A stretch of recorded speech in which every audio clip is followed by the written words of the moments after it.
Que le marché local soit dynamique appelle déjà les investisseurs étrangers. Et en même temps, le petit investisseur agricole, c'est que, OK, quand je fais mon 1 hectare de piment, je sais où vendre. Quand je fais mon 1 hectare de gombo, je sais où vendre. Et au-delà même de tout ça, il y a des organismes qui ont carrément organisé et structuré le secteur et presque toutes les filières. Ça veut dire qu'en principe, l'État a mis en place des mécanismes pour pouvoir contrôler et réguler les prix des différents produits locaux. Ça veut dire qu'en fait, c'est pas à toi de dire que mon régime de plantain coûte 1 000 francs, 1 500 ou 2 000. Non, en principe, lorsque tu es inscrit à l'ordre national, peut-être des producteurs de plantain, peut-être des producteurs de cacao, il y a un prix fixé au kilogramme. C'est-à-dire que quand je produis 10 tonnes, c'est pas clairement à toi de savoir le prix de 10 tonnes. Il y a une convention légale. C'est pas nettement en Afrique centrale où tout est libéralisé, où le régime de plantain coûte 500 à Yokadouma, 1 000 francs à Bertois, 1 500 à Yaoundé, 3 000 à, j'allais dire, à Douala, 2 000 à Ambam, et puis quand tu travailles au Gabon, ça te fait 6 000, quand tu es à Port-Gentil, ça te fait 11 000. Donc, c'est une grosse connerie qu'on n'a pas su réguler. Donc, au niveau de la Côte d'Ivoire, ce marché dynamique local a été créé et structuré. On va passer au 7e point, qui est l'agriculture biologique. L'agriculture biologique, disons agribio, encouragée. En principe, il y a 2 niveaux d'encouragement qu'il faut remarquer ici. Alors, le potentiel d'agriculture biologique est en plein essor et en pleine croissance parce que les problèmes de maladies, cancer, AVC et tout ce qui va avec a fait que la Côte d'Ivoire a mis aujourd'hui un mécanisme en place pour encourager l'agriculture biologique. Et l'encouragement, le premier niveau ici, c'est la production de pesticides bio. Ce qui est très rare dans d'autres pays, mais vous verrez dans les marchés d'Abidjan ou de Boaké ou de Yamoussoukro, un fongicide bio, un insecticide bio. C'est tout ça qui encourage au final l'agriculture biologique.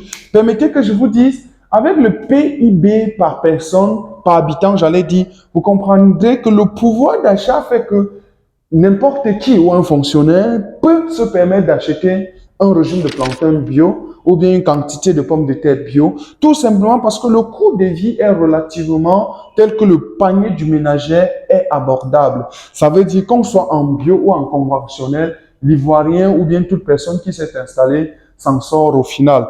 Donc, pendant la formation que nous allons faire nettement le 3 août, à Abidjan, on va pouvoir insister sur cet élément d'agriculture biologique. On va vous montrer comment produire l'agriculture. En tout cas, le bananier en bio associé à l'avocat, les 2 restants en bio.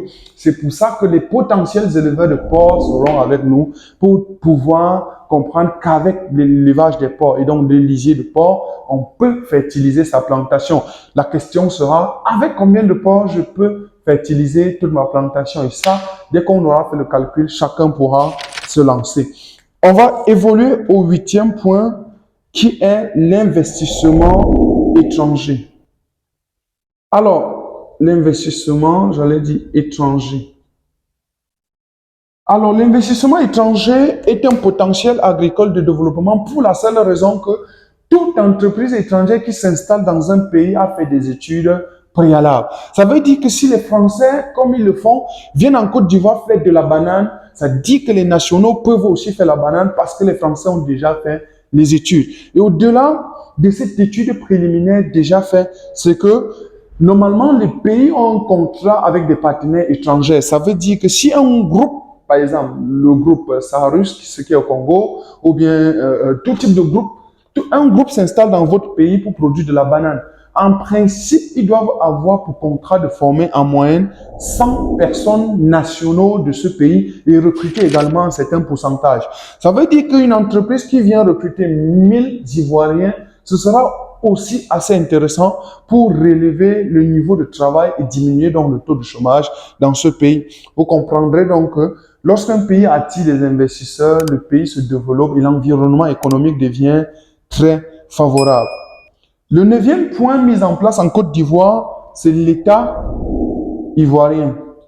Alors, ici, il s'agit des subventions de l'encouragement des agriculteurs.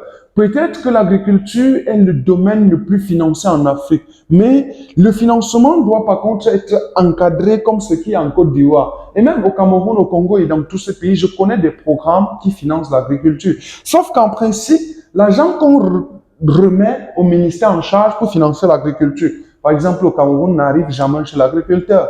Or, il faut donc que l'État finance, mais encadre les lignes de financement pour qu'on s'assure que c'est à l'agriculteur qu'on a remis l'argent pour pouvoir encourager. Vous pouvez donc comprendre qu'un Ivoirien peut aller facilement de 10 à 100 hectares, à 200 hectares, et ça n'étonne donc personne qu'on dise qu'on est passé de 10e producteur à premier producteur, que ce soit de la banane, de l'huile de palme, du café, de l'anacade. Bref, il y a pas mal de choses que la Côte d'Ivoire se fait pour palmarès à cause aussi de son état qui est devenu très encourageant. On va passer au 10e point, éventuellement dernier, c'est la possibilité de mécanisation agricole. Possibilité, on va parler de possibilité de mécanisation agricole. Donc ici, c'est la mécanisation agricole. Voilà. Alors, la mécanisation agricole est un couteau à double tranchant. Ça dit qu'en principe, si les mécanismes de subvention des tracteurs n'est pas disponible, c'est-à-dire que si l'État n'est pas prêt à encourager les agriculteurs en les achetant les machines, il n'y aura pas de mécanisation agricole. Et quand il n'y a pas de mécanisation agricole, il y a sous-production. Ici, au Cameroun, par exemple, en mécanisation agricole, nous réussissons à faire 4 tonnes à l'hectare sur le maïs. Or, en non mécanisé, le rendement moyen national, c'est 2,5 tonnes. Vous comprendrez que la mécanisation agricole a tout son jeu à jouer dans le développement de l'agriculture. Et le mécanisme mis en place ici, c'est pouvoir créer ce que les Ivoiriens appellent les petits producteurs ou encore les exploitants familiers et les moyens producteurs, c'est-à-dire ceux qui vont entre 10 et 100 hectares et les grands agriculteurs qui sont à plus de 100 hectares. L'État a donc créé un mécanisme pour encourager les moyens agriculteurs, c'est-à-dire entre 10 et 100 hectares. Sachant que si tu as un tracteur peut-être je dis du n'importe quoi, 90 chevaux et tu as 50 hectares, le tracteur ne peut pas être utile toute l'année. Ça veut donc dire que chaque fois que tu vas finir avec le tracteur, soit tu vas les louer aux autres agriculteurs, qui des fois sont des petits agriculteurs pour les faciliter la tâche, soit tu vas louer aux grands agriculteurs ou aussi aux moyens agriculteurs. Ça fait qu'en principe, si on crée un centre national localisé dans les différentes provinces ou régions, on comprendra à la fin de la journée que tous les sites peuvent se mécaniser. C'est pour ça que le potentiel de mécanisation agricole, qui au Cameroun est à 5%, est en train de vouloir traverser 15% très bientôt. Et donc, c'est l'atout majeur. Si la Côte d'Ivoire réussit à atteindre 50% des champs mécanisés, on comprend qu'il peut devenir le champion agricole d'Afrique. Merci d'avoir suivi clairement cette vidéo jusqu'à la fin. C'est un ouf de soulagement. Donc, que vous soyez ivoirien résident ou ivoirien de la diaspora, il y a ces éléments que vous pouvez mettre en exergue. Quand je serai en Côte d'Ivoire, on pourrait déceler avec l'ami ingénieur avec qui on va travailler d'autres points beaucoup plus fondamentaux qu'ici, afin de vous permettre de comprendre l'environnement de l'investissement et l'environnement de business agricole en Côte d'Ivoire. Merci, c'était Kala Evariste. J'espère que vous avez liké. Laissez-moi un commentaire pour me dire un atout ou un potentiel que j'ai oublié et qui est forcément très indispensable pour le développement agricole. À nous revoir et à bientôt.